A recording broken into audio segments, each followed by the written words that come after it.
நம்ம death note அப்படிங்கிற அனிமையோட story explanation தான் இந்த வீடியோவில் பார்க்க போகிறோம். பட் அதுக்கு முன்னாடி இந்த வீடியோவை பார்த்துட்டு இருக்க எல்லாத்துக்குமே ஒரு பெரிய தேங்க்ஸ். ஏன்னா பொதுவாகவே நம்ம ஊரில் அனிமினா டிராகன் பால்ஜி, மிஞ்சி போன நருட்டோ, இல்லைன்னா நம்ம டிவியில் ஒரு ஏதாவது நிஞ்சா டைரி அந்த மாதிரி ஏதாவது அனிமே பற்றி தான் பேசுவோம். டெத் நோட் அப்படின்னு ஒரு வீடியோ போட்ட உடனே இந்த அனிமையில் அப்படி என்ன இருக்குன்னு ஒரு கியூரியாசிட்டியில் இந்த வீடியோ பார்க்குற எல்லாருக்குமே இந்த அனிமே உங்களை எல்லா விதத்துலையுமே சாட்டிஸ்ஃபை பண்ணும் அப்படிங்கிறது நான் ஃபுல்லாக உங்களுக்கு கேரண்டி பண்ணுறேன். நம்ம இந்த வீடியோக்குள்ள போறதுக்கு முன்னாடி நம்ம சேனலுக்கு நீங்க புதுசுனா மறந்துடாம சப்ஸ்கிரைப் பண்ணிட்டு பக்கத்துல பெல் ஐக்கனை கிளிக் பண்ணீங்கன்னா எங்க வீடியோஸ் அண்ட் அப்டேட்ஸ் உங்களுக்கு இன்ஸ்டன்ட் நோட்டிபிகேஷன் வந்து சேரும். ஓகே, ஸ்டோரிக்குள்ள போவோம். லைட் யாகாமி அவர் தான் இந்த அனிமையோட லீட். இவர் நல்லவரா கெட்டவரான்னு சொல்றதை விட கெட்டவன் ஆனா நல்லவன்னு சொல்லலாமா, இல்லை நல்லவன் கெட்டவன் சொல்லலாமா ரொம்ப கன்ஃபியூஸா இருக்கு. ஆனா ஆரம்பத்துல ஒரு நல்லவர் தான், போக கெட்டவர் ஆயிடுவாரு, சூழ்நிலைகள் மாத்தி விடும். ஓகே, லைட் யாகாமி அப்படிங்கிறவர் ஒரு ஹை ஸ்கூல் ஸ்டூடெண்ட். இவர் ஒரு நல்லா படிக்கிற ஸ்டூடெண்ட், ரொம்ப ஸ்மார்ட்டாக இருப்பார், ரொம்ப இன்டெலிஜென்ட்டான ஒரு ஃபெல்லோ. ஒரு நாள் இவர் கிளாஸில் இருக்கும்போது ஜன்னல் வழியாக எட்டி பார்க்குறாரு. ஸோ அப்போது மேலேருந்து ஒரு நோட் புக் கீழே விழுது. யாரை ஃபர்ஸ்ட் ஃப்ளோரில் இருந்தால் நோட் தூக்கி போடுறோம் அப்படின்னு பார்த்தா இது வானத்துலேருந்தே விழுது. அதுதான் இவருக்கு ரொம்ப ஷாக்கிங்காக வந்திருக்கு. ஸோ அதனால் இவர் கண்ணு அந்த நோட் பக்கமே வந்திருக்கு. கிளாஸ் முடிச்சதுக்கப்புறம் அந்த இடத்த நோக்கி போயிட்டுருக்காரு. போயிட்டு அந்த நோட் எடுத்து பார்க்குறாரு, டெத் நோட் அப்படின்னு எழுதிருக்கு.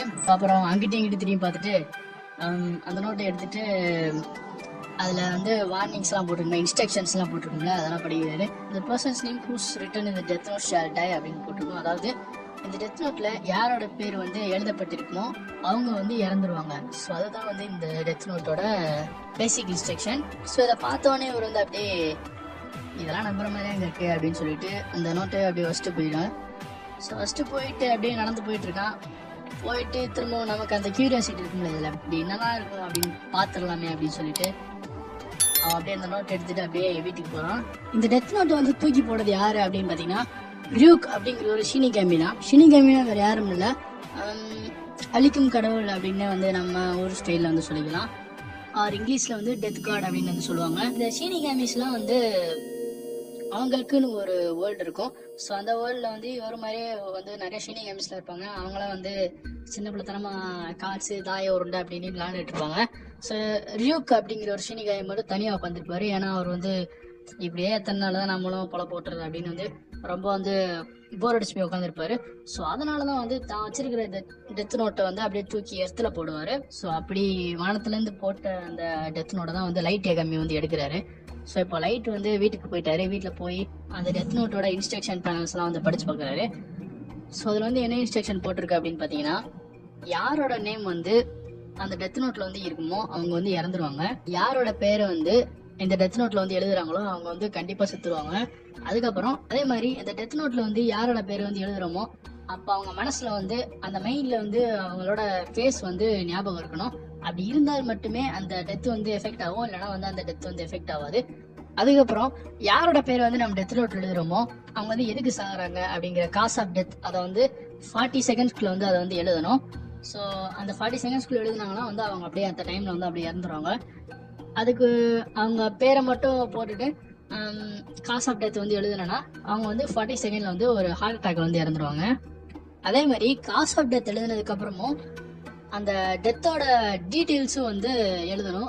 அதுக்கு டைம் எவ்வளோன்னு பார்த்தீங்கன்னா 6 minutes and 40 seconds தான். அதுக்குள்ளேயே அந்த டீட்டெயில்ஸ் ஆஃப் டெத்தையும் எழுதிடணும். ஸோ இந்த ரூல்ஸ் எல்லாத்தையுமே படிச்ச லைட் யாகாமி என்ன பண்றாருன்னா இந்த நோட் புக்கை அப்படியே டெஸ்ட் பண்ணணும் அப்படின்னு நினைக்கிறாரு. கொஞ்ச நேரம் கழிச்சு இது எதுக்கடா அதெல்லாம் ஒர்க் அவுட் ஆகாது அப்படின்னு நினைக்கிறாரு. பட் திரும்பவும் இதை ட்ரை பண்ணுவோம் அப்படின்னா இருக்கு அப்படின்னு ஒரு ஆர்வத்தை அது பண்றாரு. ஸோ அப்படியே இவர் டிவி பார்த்துட்டு இருக்கும்போது ஒரு ஃபிளாஷ் நியூஸ் போயிட்டு இருக்கு. அதுல ஒரு கிரிமினல் காமிக்கிறாங்க. ஸோ அந்த கிரிமினலோட ஃபேஸ் முதற்கொண்டு எல்லாத்தையுமே காமிக்கிறாங்க. அவர் இந்த மாதிரி தப்பு பண்ணியிருக்காரு அப்படின்னு இந்த ஃபிளாஷ் நியூஸ்ல ரன் ஆகிட்டு இருக்கு. ஸோ அவரோட பேரை பார்த்துட்டு அவரோட ஃபேஸையும் பார்க்குறாரு. சரி, இவனோட பேரை டெத் நோட் எழுதி ட்ரை பண்ணுவோமா அப்படின்னு சொல்லிட்டு அவனோட பேரை எழுதுறாரு. ஸோ அவனோட பேர் எழுதிட்டு 40 செகண்ட்ஸ் தானே டைம். ஸோ அதனால அப்படியே 40 செகண்ட் வரை வெயிட் பண்ணிட்டாரு. அவருக்கே போர் அடிக்குது, என்னடா 40 செகண்டு டிவி ஆஃப் பண்ணிடலாமா அப்படின்னு பார்க்கும்போது டிவி ஆஃப் பண்ணுறதுக்குள்ளேயே அந்த 40 செகண்ட் கம்ப்ளீட் ஆயிடுது. அப்படியே ஷாக்கிங்காக சடனாக பார்த்தீங்கன்னா அவர் அந்த கிரிமினல் அப்படியே இறந்துடுறாரு அப்படின்னு அடுத்த கொஞ்சம் செகண்ட்லேயே நியூஸ் வருது. ஸோ அப்படியே லைட்டுக்கு என்ன பண்ணுறதுன்னே தெரில, அப்படியே கை ஓடல கால் ஓடல, அப்படியே ஷாக் ஆகிறாரோ இந்த டெத் நோட் உண்மையா என்ன அப்படி நடக்குது அப்படின்னு வந்து ரொம்பவே ஷாக் ஆறாரு. ஸோ இவர் எழுதினதுக்கு அப்புறம் அவர் ரூம் கீழே இருந்து அவங்க அம்மா வந்து இந்த மாதிரி கூப்பிடுறாங்க, நீ கிராம் ஸ்கூல் போகணும், டைம் ஆயிடுச்சு கிளம்பு அப்படின்னு வந்து சொல்றாங்க. ஸோ லைட்டு வந்து கிராம் ஸ்கூலுக்கு ரெடியா வந்து போயிட்டு இருக்காரு. ஸோ கிராம் ஸ்கூல்ல அவர் ஒருத்தனை வந்து பாக்குறாரு. அவன் பேர் வந்து சூடோ. ஸோ அவன் வந்து ஒரு புள்ளி, எல்லாத்தையும் வந்து வம்பிழுப்பான். ஸோ இவனை வந்து நம்ம டெத் நோட்ல எழுதி ஸோ இவனை வந்து கொண்டுடலாமா அப்படின்னு வந்து யோசிக்கிறாரு.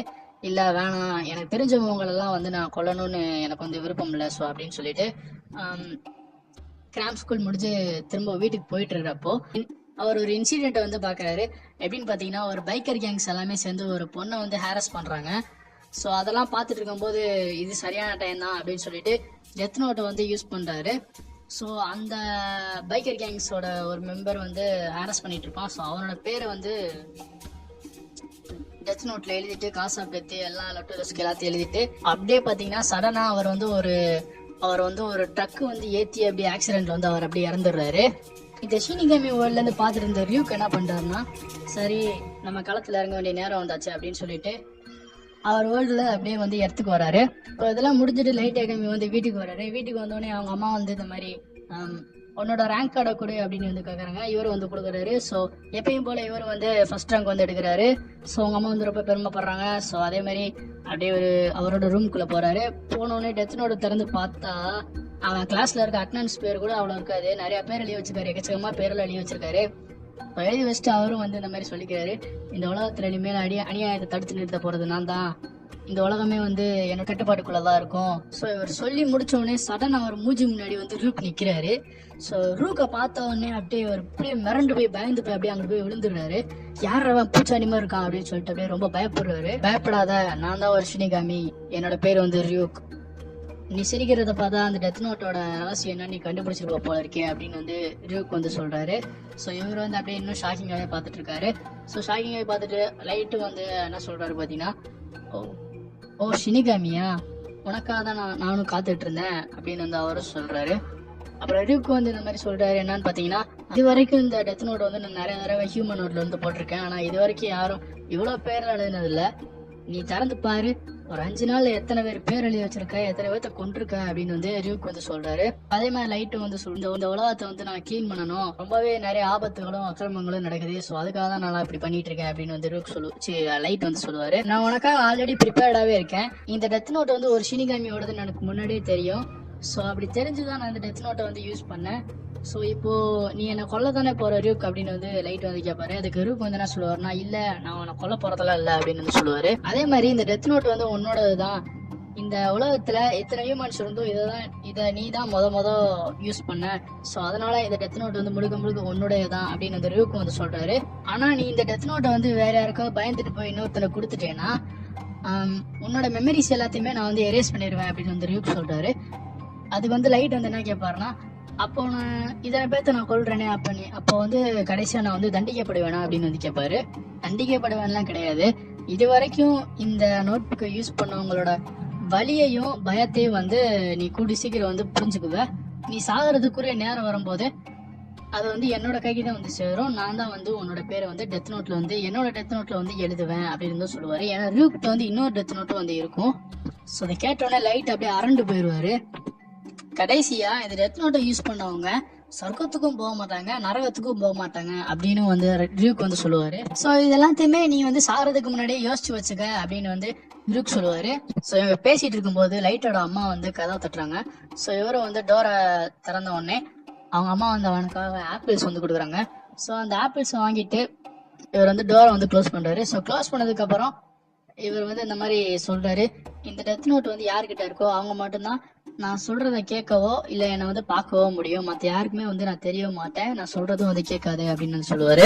லைட் வந்து நான் ஒரு விஷயம் கேட்கணும், இந்த விஷயத்துக்கு வந்து எதுக்கு என்ன சூஸ் பண்ண அப்படின்னு வந்து கேட்பாரு. ஸோ அது குரூப் வந்து என்ன சொல்லுவாருன்னா, வந்து ஒன்ன சூஸ் பண்ணணும் அப்படிங்கிறதுக்கெல்லாம் வந்து நான் இதை ஒன்றும் நான் பண்ணல, இது வந்து ஒரு ஆக்சிடென்டாக தான் நடந்தது, ஒரு எதிர்பாராத விதமாக தான் நடந்தது. அதே மாதிரி இதை வந்து நான் எதுக்கு மேல இருந்து தூக்கி கீழே போட்டேன்னா, எங்க ஷினிகாமி வேர்ல்டு வந்து இப்போலாம் எங்களை மாதிரி ஷினிகாமிக்கெல்லாம் வேலையே இல்லை, நாங்களாம் வந்து தூங்கிட்டு தான் இருப்போம், அப்புறம் வேற வேலை இல்லைன்னா வந்து சூதாட்டம் விளாடுவோம், அந்த மாதிரி சொட்டாங்கல் அது இதுன்னு விளாடுவோம் அப்படின்னு வந்து ஷினிகாமி சொல்றாரு. ஸோ எனக்கு போர் அடிச்சனால தான் நான் அந்த டெத் நோட் வந்து ட்ராப் பண்ணேன். இந்த டெத் நோட்டை பார்த்தோன்னே நீ அப்படியே எடுக்காம போயிருக்கலாமே, அதனாலதான் நான் டெத் நோட்டோட ரூல்ஸ் கொண்டு நான் இங்கிலீஷ்ல தான் வர போட்டிருந்தேன். அப்புறம் எதுக்கு நீ எடுத்த அப்படின்னு சொல்லுவாரு. இல்ல இது ஒரு ப்ரீ பிளான்ட் தான், அப்புறம் எதுக்கு இதை நீ ஒரு ஆட்கள் இருக்க ஒரு இடமா பார்த்து இந்த புக்கை வந்து போட்ட அப்படின்னு கேட்பாரு. ஸோ அதுக்கு வந்து ரிஷுக்கு வந்து என்ன சொல்லுவார்னா, ஏன்னா எனக்கு வந்து ரொம்ப போர் அடிச்சு போச்சு, நான் அதனாலதான் வந்து நான் தூக்கி இந்த மாதிரி ஒரு பப்ளிக்கான பிளேஸ்ல வந்து என்னோட டெத் நோட் வந்து போட்டேன் அப்படின்னு சொல்லுவாரு. அதே மாதிரி இந்த விஷயத்துல நான் எதுக்கு பண்றேன் அப்படின்னா, இந்த உலகத்துல இந்த அநியாயத்தையும் இந்த அக்கிரமத்தையும் தடுத்து நிறுத்துறதுக்கு ஒருத்தன் இருக்கான் அப்படிங்கறத வந்து இந்த உலக மக்கள் எல்லாமே தெரிஞ்சுக்கணும் அப்படின்னு, இவரோட எக்ஸிஸ்டன்ஸ் வந்து தெரிஞ்சுக்கணும் அப்படின்னு வந்து லைட் வந்து ஆசைப்படுறாரு. இந்த பிரிசனர்ஸ், இந்த கிரிமினல்ஸ் எல்லாத்தையுமே நான் வந்து கொன்னுட்டே இருப்பேன் அப்படின்னு வந்து லைட் வந்து சொல்லுவாரு. ஸோ அப்படியே வந்து இந்த இந்த புது உலகத்தோட கடவுளாவும் ஆயிருவேன் அப்படின்னு வந்து லைட் சொல்லுவாரு. ஸோ இதெல்லாம் எதுக்கடா பண்ற அப்படின்னு டியூக்கும் கேட்பாரு. அதுக்கு லைட் அதே தான் சொல்லுவாரு, எனக்கு வந்து ரொம்ப போர் அடிச்சு போச்சுப்பா, அதனாலதான் நானும் இப்படி பண்றேன் அப்படின்னு வந்து சொல்லுவாரு. ஸோ அதுக்கப்புறம் இவர் வந்து முதலா 2 பேர்த்த வந்து கொல்லுவார் இல்லையா, அந்த சீனை வந்து காப்பாங்க. ஸோ அந்த சீனை வந்து இவர் 2 பேர்த்த அந்த டெத் நோட்டோட கொண்டதுக்கு அப்புறம் ரொம்பவே வரி ஆயிட்டு, நான் 2 பேர்த்த வந்து கொண்டுட்டேனே அப்படின்னு சொல்லிட்டு ரொம்ப வந்து வரி பண்ணுவாரு. ஸோ அதுக்கப்புறம் என்ன ஆகும்னு பார்த்தீங்கன்னா, நான் ஏன் இதுக்கெல்லாம் வரி பண்ணணும், நான் வந்து என்ன தப்பா பண்ணேன், இவனுக்கு தப்பு பண்ணாங்க, நான் அது வந்து தண்டனை செய்யற விதமா வந்து நான் அவங்கள வந்து கொன்னேன், இதுல வந்து என்ன தப்பு இருக்கு, நான் அதை வந்து செஞ்சுட்டே தான் இருப்பேன். ஒருவேளை அந்த டெத் நோட்டை என்ன தவிர வேற யாராவது எடுத்திருந்தாங்கன்னா என்ன இருக்கும், அவங்க இஷ்டத்துக்கு அவங்களுக்கு பிடிக்காதவங்க 4 பேரை கொண்டுட்டு அவங்க வாட்டிக்கு சோர்ஸா வாழ்ந்துட்டு இருப்பாங்க. ஆனா இந்த உலகத்துக்கு ஒரு சேவியர் வேணும், அந்த சேவியர் நான் தான், இந்த உலகத்தை காப்பாற்ற போறவன் நான் பண்ணாம இந்த உலகத்துக்கு வேற யார் பண்ண போறா, இந்த உலகத்துக்கு வந்து நான் இருக்கிறதெல்லாம் தெரிஞ்சாகணும், இந்த உலகம் இப்படியே இருந்தா நல்லாவே இருக்காது, நாசமா போயிடும். ஸோ அதனால டெத் நோட்டை வச்சு யார் யாரெல்லாம் தப்பு பண்றாங்களோ அவங்க எல்லாத்தையுமே வந்து நான் அந்த டெத் நோட்டெல்லாம் வச்சு கொல்லுவேன், இந்த உலகத்துக்கு ஒரு புது கடவுளை வந்து நான் இருப்பேன் அப்படின்னு வந்து லைட் வந்து சொல்றாரு. ஸோ அப்படியே லைட் வந்து இருக்கிற கிரிமினல்ஸ் எல்லாத்தையுமே வந்து கொல்றாரு. பிரிசன்ல இருக்க எல்லாத்தையுமே வந்து டெத் நோட் எழுதி அப்படியே கதற சாவடிக்கிறாரு. இனிமே வந்து இந்த உலகம் ஒரு புது உலகமா இருக்கும், இந்த உலகத்துல யாருமே கெட்டது பண்றத வந்து இருக்கவே மாட்டாங்க, எல்லாமே ஹார்ட் ஒர்க்கர்ஸும் ரொம்ப நல்லவங்களும் தான் வந்து இந்த உலகத்துல வந்து இருக்கிற மாதிரியான உலகம் தான் இனிமே இருக்கும் அப்படின்னு வந்து லைட் சொல்லுவாரு. ஸோ அதுக்கு ரூக் வந்து என்ன சொல்லுவாருன்னா, இதெல்லாமே நடந்ததுக்கு அப்புறம் நீ தான் ஒரு வில்லனை வந்து இந்த உலகத்துக்கு வந்து தெரியவ அப்படின்னு வந்து சொல்றாரு. நீ எதை பத்தி பேசிட்டு இருக்கேன்னு எனக்கு சுத்தமாவே புரியல, நான் ஜப்பானோட one of the hardest and smartest students அப்படின்னே வந்து நானே சொல்லிக்குவேன். அதே மாதிரி இந்த புது உலகத்தோட கடவுளும் நான் தான் அப்படின்னு வந்து கீரா சொல்லுவாரு, அதாவது லைட் எகாமி வந்து சொல்லுவாரு. இதை கேட்ட ரூக் வந்து ரொம்பவே எக்ஸைட்டட் ஆயிடுவாரு. ஹியூமன்ஸ் வந்து ரொம்ப அமேசிங்காவும் ரொம்ப இன்ட்ரெஸ்டிங்காவும் வந்திருக்காங்க, இனிமேதான் ஆட்டை வந்து சூடு பிடிக்க போகுது, கொட்டாய ஓட்டம் வேலை திருப்பதி லட்டு வந்த மாதிரி போர் அடிச்சவனுக்கு எப்படி ஒரு டைம் பாஸ் சிக்கிருக்கு அப்படின்னு சொல்லிட்டு ரூக் வந்து ரொம்ப சந்தோஷப்படுவாரு. ஸோ அப்படியே வந்து டெத் நோட்டோட எபிசோடு 1 வந்து முடியுது. இந்த எபிசோட் 1ல ஃபுல்லாவே இந்த அனிமேல டெத் நோட்னா என்ன, அதை வச்சு இவங்க என்ன பண்ணுவாங்க, அதோட ஓனர் யாரு அப்படிங்கறதான் வந்து ஜஸ்ட் நமக்கு ஒரு இன்ட்ரோ கொடுக்குற மாதிரி வந்து கொடுத்துருப்பாங்க. ஸோ மற்ற அனிமேக்கள்ல பண்ற மாதிரி ஸ்ட்ரைட் ஆக்ஷன்ல இறங்கிட்டு போக அப்படியே கொஞ்சமா ஒரு ரகசியத்தை உடைக்கிற மாதிரிலாம் இருக்காது. ஸ்டார்டிங்ல வந்து இந்த ஃபர்ஸ்ட் எபிசோட்ல வந்து கொஞ்சம் இன்ட்ரோ வந்து கொடுப்பாங்க. ஸோ செகண்ட் எபிசோட்ல தான் வந்து ஆட்டமே வந்து ஆரம்பிக்கும். பயங்கரமான ஒரு ட்விஸ்ட் வந்து அந்த எபிசோடோட கிளைமேக்ஸ்ல வந்து இருக்கும். அனிமே வந்து ஒரு மஸ்ட் வாட்ச் அனிமே அப்படின்னு தான் நான் சொல்லுவேன். ஏன்னா அவ்வளோ அனிமேஸ் இருந்தோம், நிறைய பேருக்கு வந்து நம்பர் 1 ஃபேவரட் அனிமேனா அது டெத் நோட் தான். ஏன்னா ஃபுல்லாவே வந்து இந்த அனிமே வந்து சைக்கலாஜிக்கலி வந்து நல்லாவே இருக்கும். அதே மாதிரி ஒரு இன்வெஸ்டிகேஷன் ரிலேட்டட் அனிமே. ஸோ உங்களுக்கு வந்து இந்த அனிமே வந்து பார்க்கணும் அப்படின்னு விருப்பம் இருந்துச்சுன்னா நீங்கள் தேவையில்லாம அனிமே வெப்சைட்லாம் நான் போயெல்லாம் பார்க்கணும்னு அவசியம் இல்லை. நம்ம யூடியூப்லேயே வந்து நீங்கள் சர்ச் பண்ணிங்கன்னா வந்து உங்களுக்கு கிடைக்கும். பட் என்னன்னு பார்த்தீங்கன்னா வந்து யூடியூப்ல வந்து டபுள் வெர்ஷன் தான் இருக்கும். ஸோ நீங்கள் சப்டைட்டில் பார்க்கணும்னா அனிமே வெப்சைட்ல போய் பார்த்துக்குங்க. ஸோ இதோட வந்து நம்ம தமிழ் ஸ்டோரி எக்ஸ்பிளனேஷனும் வந்து முடியுது. ஸோ வந்து உங்களுக்கு இந்த அனிமே ஸ்டோரி எக்ஸ்பிளனேஷன் வந்து உங்களுக்கு பிடிச்சிருந்தால், உங்களுக்கு பார்ட் 2 வந்து பண்ணணும் அப்படின்னு வந்து ரெக்வஸ்ட் இருந்தால் வந்து நீங்கள் தாராளமாக வந்து கமெண்ட் பண்ணுங்க. நானும் இந்த டெத் நோட்டோட பார்ட் 2 வந்து வேகமாகவே பண்ணுறேன். ஸோ அதுக்கு முன்னாடி நீங்கள் மறந்துடாமல் நம்ம சேனலை வந்து சப்ஸ்கிரைப் பண்ணி இன்னும் நிறைய வந்து சப்போர்ட் பண்ணுங்க. அது மட்டும் இல்லாமல் நீங்கள் இது வரைக்கும் கொடுத்த சப்போர்ட்டுக்கு வந்து ரொம்பவே நன்றி. உங்களை நெக்ஸ்ட் வீடியோவில் சந்திக்கிறேன். Till then take care and thanks for வாட்சிங்.